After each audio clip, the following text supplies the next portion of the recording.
बिस्मिल्लाहिर्रहमानिर्रहीम। अस्सलाम वालेकुम डियर स्टूडेंट्स। आज हम एक्सरसाइज पढ़ेंगे second year chapter number 12 current electricity. इसका एक्सरसाइज पढ़ रहे हैं।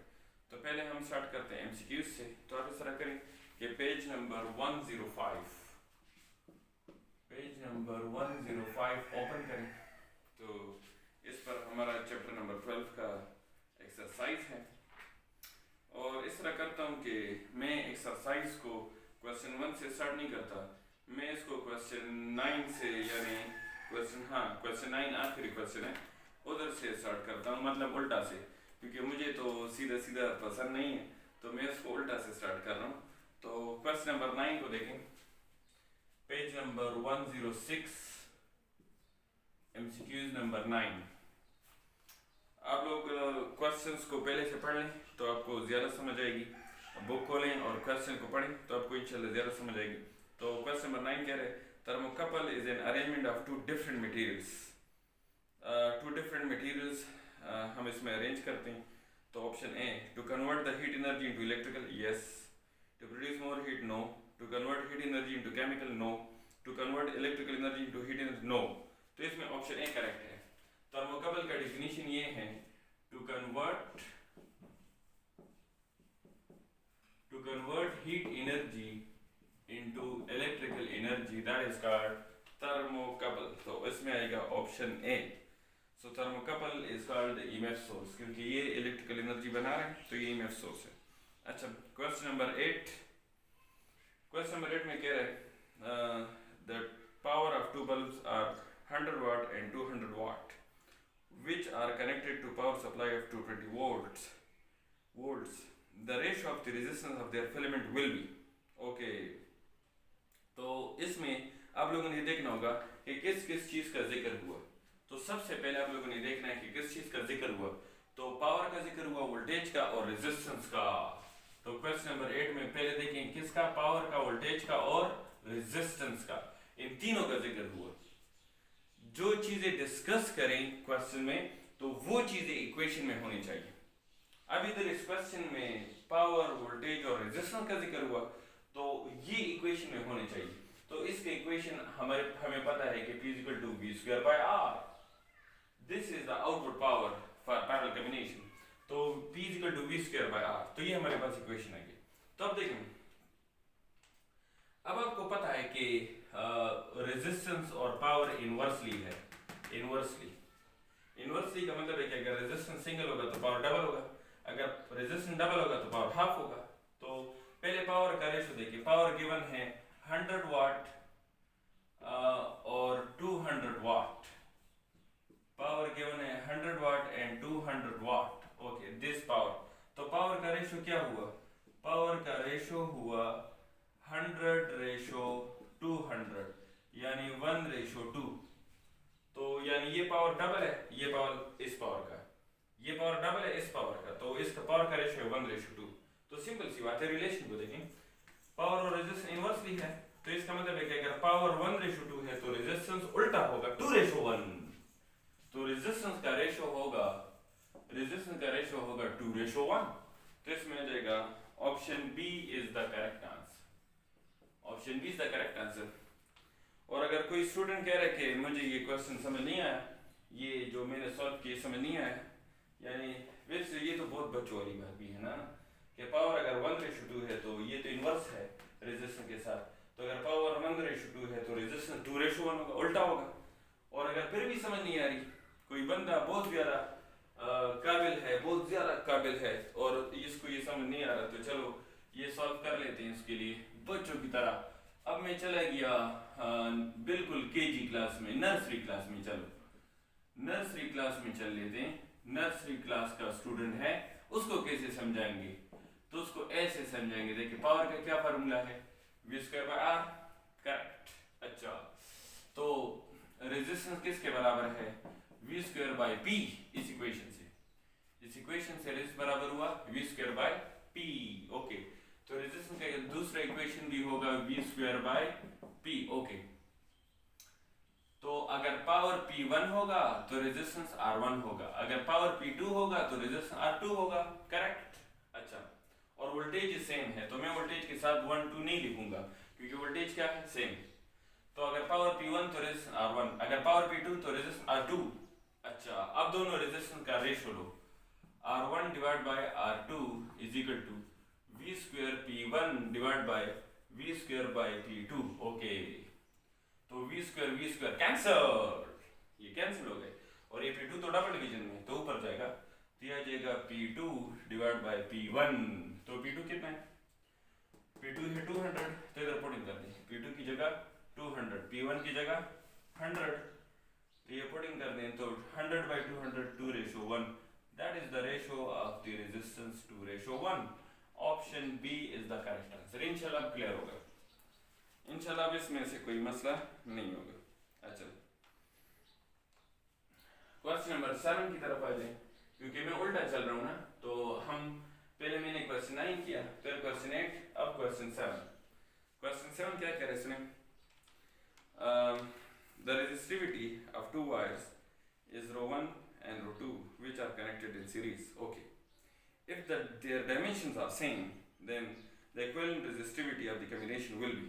okay, उसने कहा dimensions are same, dimension are same का मतलब है length same है, area same है, radius same है, diameter same है, etc। these are the dimensions are same। इसका मतलब है dimension same है। अच्छा तो length, area, diameter, radius सब कुछ same है क्योंकि उसने कहा dimension same है, लेकिन ρ1 ρ2 रेजिस्टिविटी मतलब दोनों का नेचर डिफरेंट है। अच्छा तो और दोनों को कनेक्ट किया सीरीज में। तो देखिए ये मेरे पास एक वायर है of length L cross section ले रहा A, दूसरा वायर है of length L and cross section ले रहा A, लेकिन इसकी रेजिस्टिविटी और इसकी रेजिस्टिविटी डिफरेंट है क्योंकि दोनों का नेचर डिफरेंट है। अच्छा both are connected in series, both are connected in series. अच्छा दोनों को सीरीज में कनेक्ट किया, चलो कनेक्ट कर दिया, सीरीज में दोनों को कनेक्ट कर दिया, यानी इसका एंड इसके एंड के साथ कनेक्ट किया, एंड टू एंड कनेक्ट किया, तो ये सीरीज कॉम्बिनेशन में कनेक्ट हुआ। अच्छा तो सीरीज कॉम्बिनेशन का रेजिस्टेंस का क्या फार्मूला है इक्विवेलेंट का, R is equal to R1 plus R2, that is the formula for the series combination in series equivalent resistance for in series combination। okay,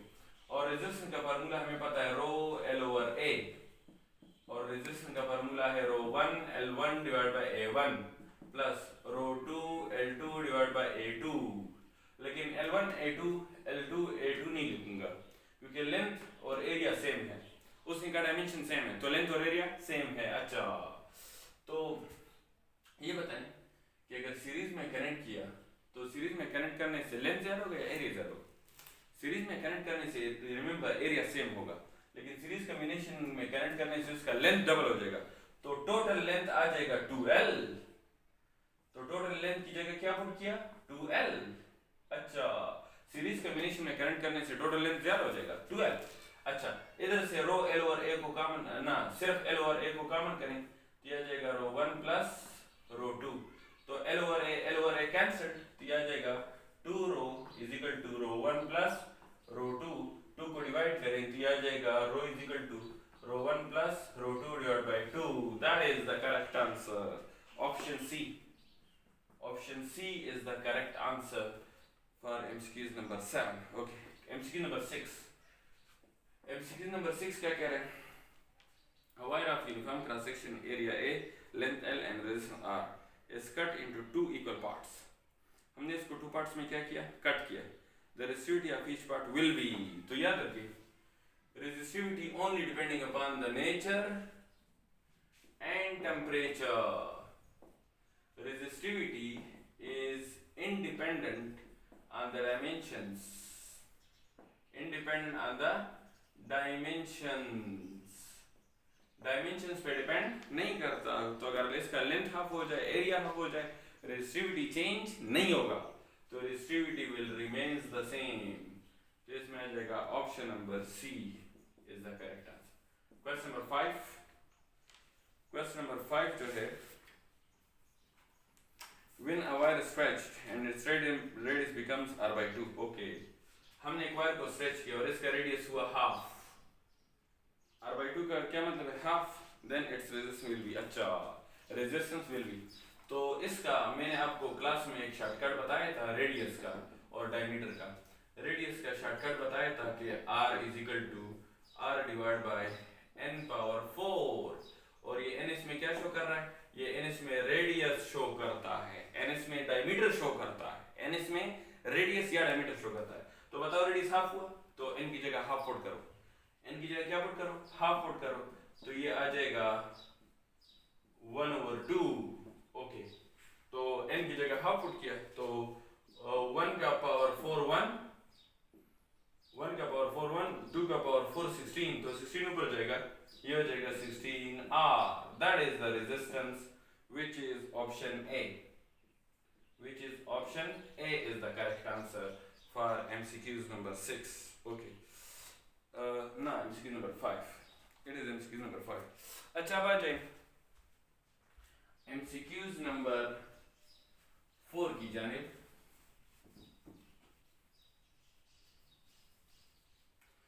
अच्छा, तो देखते हैं कि MCQ नंबर 4 में क्या कह रहे हैं। कह रहे कि 10 power 6 electrons are moving through a wire per second. The current is 10 power 6 electrons are moving per second. This is MCQ number 4। तो number of electrons are 10 power 6 और per second का मतलब है time 1 second है। Per second का मतलब time 1 second है। So what is the current? So we know that current is equal to Q by T और Q बराबर है NE, और n आपको पता है 10 पावर 6 है, और e का चार्ज आपको पता है 1.6 × 10 पावर -19 डिवाइड बाय 1 सेकेंड, तो 10 पावर -19 और +6 ये हो जाएगा 10 power -13 ampere. Option number C is the correct answer. Option C तो बहुत इजी था, इसमें तो कोई मसला नहीं है, लेकिन क्वेश्चन नंबर जो 3 है ये बहुत ही ज़्यादा लेंथी है, बहुत ही ज़्यादा मुश्किल भी है, मुश्किल नहीं है लेकिन लेंथी है, इसमें बहुत सारा मसला है। तो कह रहे कि calculate the current in 2 ohm resistor. आप बुक को देखिए, इसमें एक सर्किट गिवन है, इसमें एक सर्किट गिवन है, ये सर्किट मैं बना देता हूँ और इस पर अब लग जाएगा 1 घंटा या 2 घंटे, या हो सकता है 2-3 दिन भी लग जाए इस MCQs पर। खैर हमारा कोई काम, क्या काम है, हम भी वैसे वेले बैठे हुए हैं, वेले वही मरवत हुई लई वही मूंगा मसी लई सब तुम। हाँ 1 ohm, 6 ohm, 4 ohm और 2 ohm और 3 ohm और 12 volts। अच्छा, कह रहे कि करंट मालूम कर दो थ्रू 2 ohm, तो करंट मालूम करना है 2 ohm का, यानी इसका करंट मालूम करना है। अच्छा, तो इसका करंट हमें मालूम करना है। तो अगर आप देख लें इस सर्किट को, ये सर्किट काफी मुश्किल लग रहा है, अगर ये सर्किट मुश्किल लग रहा है तो हम इसको आसान कर देते हैं। सर्किट को कैसे आसान करेंगे, तो देखें ये आपको 3 रेजिस्टेंस पैरेलल में नजर आ रहे हैं सर्किट में, ये 3 रेजिस्टेंस पैरेलल में नजर आ रहे हैं। तो पहले इन पर पैरेलल का फार्मूला लगाओ। तो पैरेलल का फार्मूला आपको पता है, क्या फार्मूला है पैरेलल का, 1/R1 plus 1/R2 plus 1/R3, 1/R1 plus 1/R2 plus 1/R3। Okay, इनके एलसीएम क्या आ जाएगा, 6 के नी 12, यह आ जाएगा 2 प्लस 3 प्लस 6, यह आ जाएगा 11/12। इक्वेशन को उल्टा करें तो इक्विवेलेंट इसका आ जाएगा 12/11 ओम। That is equivalent of these 3। इन तीनों का इक्विवेलेंट मालूम हुआ। अब एलसीएम में तो क्वेश्चन ना करें ना कि एलसीएम कैसे लिया, एलसीएम तो आपको आता है। अच्छा, तो ये इक्विवेलेंट जो है कि ये सिर्फ इन तीनों का ही है। अच्छा, तो मैं इस तरह करता हूँ कि मैं इन तीनों की जगह बस ये 1 लगाता हूँ, क्योंकि इन तीनों का टोटल ये है, तो मैं इन तीनों की जगह बस सिर्फ ये 1 लगाता हूँ। तो देखिए सर्किट आसान हो जाएगा। तो ये आ जाएगा दूसरा और ये तीसरा और ये बैटरी। अच्छा, ये बैटरी है 12 वोल्ट्स, ये है 1 ओम, ये है 12/11 ओम और ये है 3 ओम। अब देखें सर्किट आसान हुआ कि नहीं। आसान हुआ। अच्छा, अब ये तीनों सीरीज में है, अगर ये तीनों सीरीज में है तो सीरीज में इक्विवेलेंट का क्या फार्मूला है आपको पता है? हाँ बिल्कुल आसान सी बात है, सीरीज में इक्विवेलेंट का फार्मूला है R1 plus R2 plus R3। Okay, this is the formula in series combination. तो मैंने तीनों के रेस को प्लस किया, that is the formula for the series combination. Okay, तो इन तीनों को कैसे प्लस करेंगे? अब ये क्वेश्चन भी मुझसे ना करें क्योंकि ये तो आपको आता है, प्राइमरी क्लास की बात है, कैल्शियम कैसे लेंगे। तो इन सब कैल्शियम आएगा 11, तो ये जाएगा 11 प्लस 12 प्लस 33। ओके, तो ये इसके साथ प्लस होगा 45 प्लस 11 56, तो ये आ जाएगा 56/11।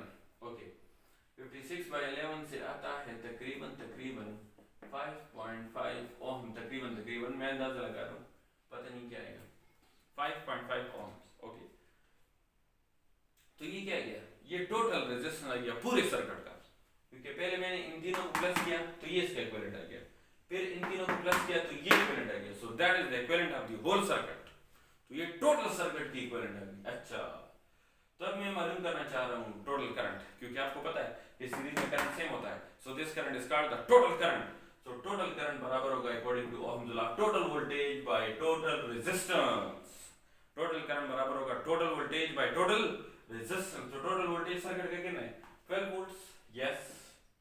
टोटल रेजिस्टेंस कितना है 5.5 ओम, तो ये इसमें डिवाइड कर दें तो ये आ जाएगा 2.35 ampere. So that is the total current in the circuit. ये सर्किट का टोटल करंट आ गया। तब क्या कहेंगे, आप कहेंगे कि सीरीज में करंट सेम होता है, तो ये 2.35 इसका भी होगा, ये 2.35 इसका भी होगा और ये 2.35 इसका भी होगा, तीनों का करंट यही होगा 2.35। ओके, तीनों का करंट यही होगा। अच्छा, तो इसका भी 2.35 एम्पियर, इसका भी 2.35 एम्पियर और इसका भी 2.35 एम्पियर, तीनों का। तो हम तो इसमें इंटरेस्टेड हैं, तो इसका वोल्टेज मालूम कर सकते हैं, यस, क्योंकि इसका टोटल रेजिस्टेंस भी है और इसका करंट भी है, तो इसका वोल्टेज किस तरह आएगा V = IR। तो इसका करंट कितना है 2.35 एम्पियर और इसका वोल्टेज ना इसका रेजिस्टेंस 12/11, तो इधर से आ जाएगा तकरीबन अब मुझे पता नहीं, कैलकुलेटर तो मेरे पास नहीं है, तो मैं इस तरह कर लेता हूँ कि मैं अपने आप से एक तुक्का लगा लेता हूँ ताकि मजा आ जाए ना।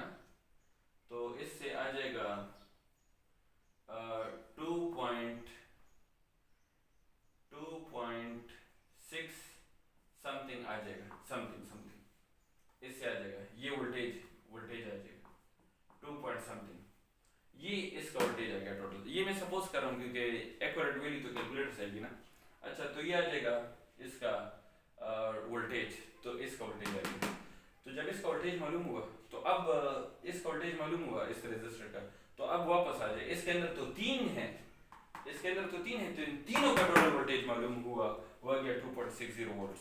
अच्छा, तो अब क्या करेंगे, आप कहेंगे कि ये तीनों का टोटल वोल्टेज कितना है 2.6 वोल्ट्स।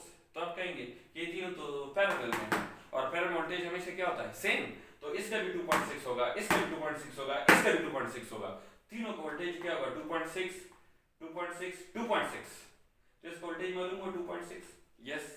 इसका रेजिस्टेंस है 2 ओम, यस। इसका करंट मालूम कर सकते हैं, यस। तो इसका current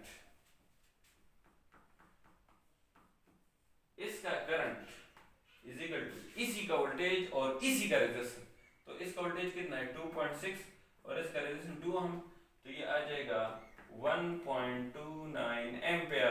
option number B is the correct answer, option B is the correct answer. इंशाल्लाह क्लियर हो गई ये क्वेश्चन, क्योंकि ये मैंने डिटेल से समझाया है, इंशाल्लाह इसमें कोई प्रॉब्लम नहीं होगा। तो ये था हमारे पास क्वेश्चन नंबर 3। अब हम आ जाएंगे क्वेश्चन नंबर 2 की तरफ। तो क्वेश्चन नंबर 2 है, three resistors of resistance are combined in various ways, which of the following cannot be obtained। अच्छा, तो कह रहे हैं कि इसको various ways में लगाओ। कितने रेजिस्टर हैं 3, R, इनको various ways में लगाओ। तो तो इसका इक्विवेलेंट कितना आ जाएगा। तो देखिए पहले मैं तीनों को सीरीज में लगाता हूँ, ये तीनों मैंने लगाए सीरीज में। तो सीरीज का क्या फार्मूला है, R1 plus R2 plus R3, ये आ जाएगा 3R। तो 3R ऑप्शन ए में ये पॉसिबल है, तो ये गलत हुआ क्योंकि वो कह रहे कि जो पॉसिबल ना हो वो बताओ। तो ये 3R तो पॉसिबल है, अगर तीनों को सीरीज में लगाओ तो आंसर क्या आएगा 3R। तो ये आंसर उसको नहीं चाहिए, वो कह रहे कि ऐसा आंसर बताओ जो पॉसिबल ना हो। अच्छा चलो दूसरा कॉम्बिनेशन बनाता हूँ। मैंने तीनों को लगाया पैरेलल में, इसको इसको और इसको मैंने किस तरह लगाया पैरेलल में। तो पैरेलल का क्या फार्मूला है, equivalent 1/R1 plus 1/R2 plus 1/R3। तो इसका एलसीएम आ जाएगा R, तो आ जाएगा 1 प्लस 1 प्लस 1, तो आ जाएगा 3/R। इक्वेशन को उल्टा करो तो ये आ जाएगा R/3। तो R/3 है, यस R/3 ऑप्शन सी है। तो इसको ये आंसर भी नहीं चाहिए, ये भी गलत हुआ क्योंकि वो कह रहा है कि ऐसा आंसर बताओ जो पॉसिबल ना हो। तो ये भी तो पॉसिबल है पैरेलल कॉम्बिनेशन में, तो ये आंसर भी इसको नहीं चाहिए। तो इस तरह मैंने किया कि दो को सीरीज में लगाया, अच्छा, और एक को पैरेलल में लगाया। R और R ये दोनों सीरीज में और ये पैरेलल में, दो सीरीज और एक पैरेलल में। अच्छा ऐसा कॉम्बिनेशन ट्राई करते हैं। तो पहले सीरीज की बात करते हैं। तो सीरीज का क्या फार्मूला है, सीरीज का इक्विवेलेंट का फार्मूला है R1 प्लस R2, तो यह आ जाएगा 2R। तो इन दोनों का टोटल आ गया 2R। अब बताओ ये दोनों इसके साथ पैरेलल में है, तो पैरेलल का क्या फार्मूला है, पैरेलल का 1/R1 प्लस 1/R2। तो R1 कितना है R, और R2 इन दोनों का टोटल 2R। तो इन दोनों का टोटल 2R, तो इन दोनों का एलसीएम क्या आ जाएगा 2R। तो यह आ जाएगा 2 प्लस 1, तो यह आ जाएगा 3/2R। इक्वेशन को उल्टा करें तो यह आ जाएगा R equivalent is equal to 2R/3। तो ये भी पॉसिबल है, अगर ये भी पॉसिबल है तो ये आंसर भी गलत है। तो ऑप्शन ए भी गलत है, सी भी गलत है, डी भी गलत है। इसका मतलब है option B is the correct answer. Option B is the correct answer. क्यों, क्योंकि ऑप्शन बी वाला इसमें नहीं हो सकता। ऑप्शन बी वाला जो है वो 2R/4 ओम है। थोड़ा सा मैं मोबाइल चेक कर लेता हूँ, स्पेस तो ख़त्म नहीं है इसमें। नहीं स्पेस इसमें अभी वीडियो चल रही है, यस।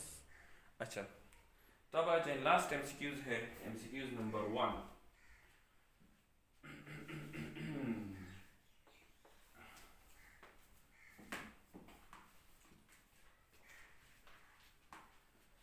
लास्ट एमसीक्यूज है एमसीक्यूज नंबर 1।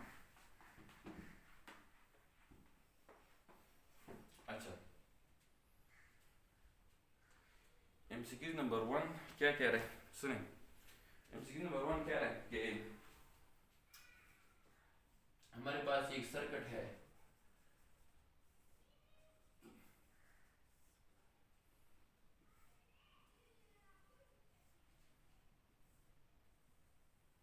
ये सर्किट मैं बना लेता हूँ फिर बोलता हूँ। अच्छा ओहो बदरंग बन गया।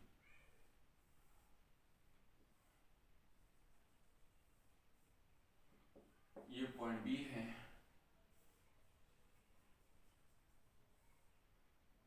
ये पॉइंट ए है, ये पॉइंट बी है।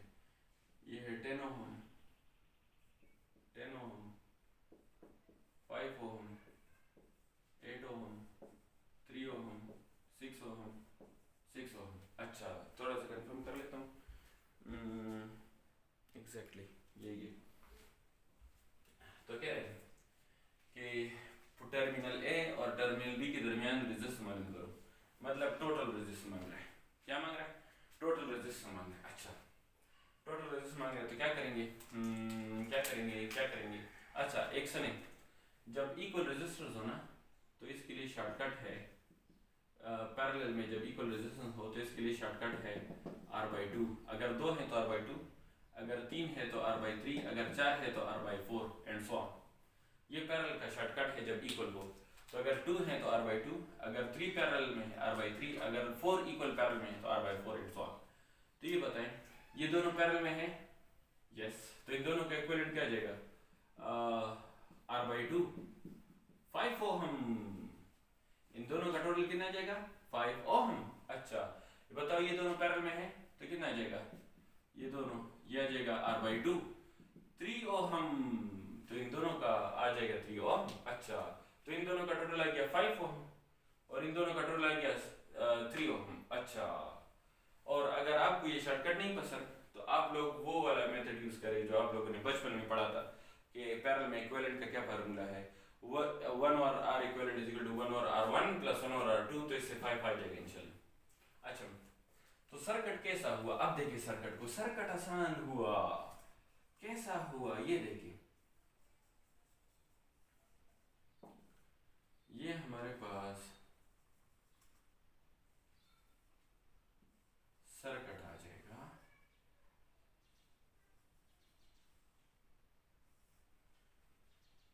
ये ए, ये हुआ 5 ओम, ये हुआ 3 ओम, ये हुआ 3 ओम, ये हुआ 8 ओम, ये हुआ 5 ओम। अच्छा सर्किट आसान हुआ थोड़ा सा क्योंकि इन दोनों की जगह मैंने लगाया 5 और इन दोनों की जगह मैंने लगाया 3, तो अब सर्किट क्या हुआ, आसान हुआ।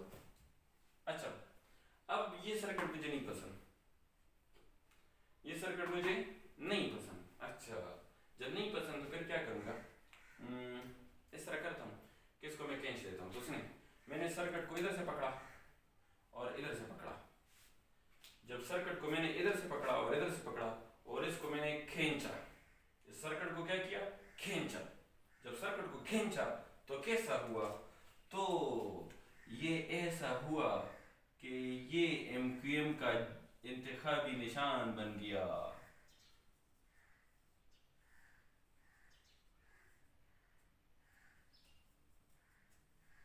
अच्छा और ये दरमियान में 8 है,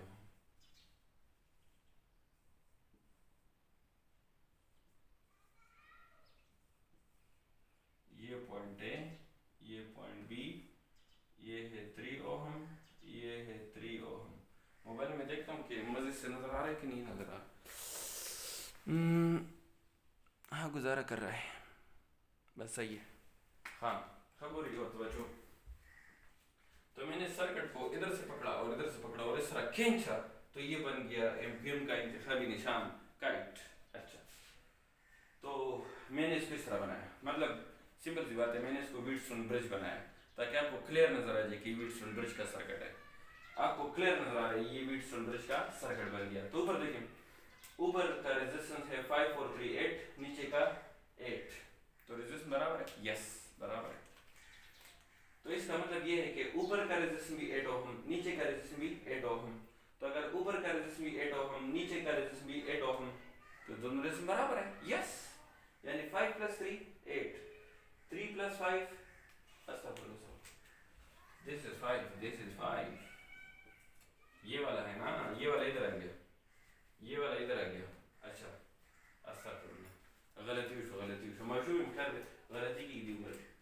तो 5 + 3 8, 5 + 3 8, तो ऊपर भी 8 है नीचे भी 8 है, दोनों रेजिस्टेंस बराबर है, जब दोनों रेजिस्टेंस बराबर है तो दोनों का करंट भी बराबर होगा। अच्छा दोनों का पोटेंशियल डिफरेंस भी बराबर होगा, तो अगर इधर भी हाई पोटेंशियल है और इधर भी हाई पोटेंशियल है तो इधर से करंट पास होगा, नो इधर से करंट पास नहीं होगा क्योंकि ऊपर का पोटेंशियल और नीचे का पोटेंशियल सेम हुआ, तो इसका मतलब ये ओपन सर्किट हुआ, इससे कोई करंट पास नहीं होगा, यानी अगर उधर भी हाई पोटेंशियल है नीचे भी हाई पोटेंशियल है तो पोटेंशियल सेम हुआ, there is no potential difference, तो इधर से कोई करंट पास नहीं होगा, जब इधर से कोई करंट पास नहीं होगा तो ये रेजिस्टेंस सर्किट में शामिल नहीं होगा, तो दिस रेजिस्टेंस नेग्लेक्टेड, तो ये रेजिस्टेंस नेग्लेक्ट हुआ। तो ऊपर का रेजिस्टेंस कितना है 8, नीचे का रेजिस्टेंस कितना है 8। अच्छा और ये देखिए ऊपर भी 8 है नीचे भी 8 है, लेकिन लेकिन लेकिन ये वाला 8 और ये वाला 8 पैरेलल में है, ऊपर वाला 8 और नीचे वाला 8 पैरेलल में है, तो पैरेलल का क्या फार्मूला है आपको आता है, तो पैरेलल का फार्मूला क्या है 1/R1 + 1/R2, बहुत ही आसान सा फार्मूला है, 1/R1 + 1/R2, ये पैरेलल का फार्मूला है। तो ये आ जाएगा पैरेलल कॉम्बिनेशन का फार्मूला आ जाएगा 1/R1 + 1/R2, तो एलसीएम आ जाएगा 8, 1 + 1 तो आ जाएगा 2/8, तो इक्वेशन को उल्टा करें ये आ जाएगा 8/2, तो ये आ जाएगा 4 ohm. Option number B is the correct answer, option number B, yes that is correct. Option B इसमें करेक्ट आंसर आ गया। अच्छा, ऑप्शन बी इसमें करेक्ट आंसर आ गया। अब इसमें ये ऑल अबाउट एमसीक्यूज था। न्यूमेरिकल में इंशाल्लाह नेक्स्ट वीडियो में अपलोड करूंगा। उम्मीद है इंशाल्लाह समझ आ गई होगी। फिर भी कोई प्रॉब्लम होगा तो इंशाल्लाह क्लासेस में आप लोग मुझसे पूछ सकते हैं। ओके, थैंक यू, अल्लाह हाफिज़।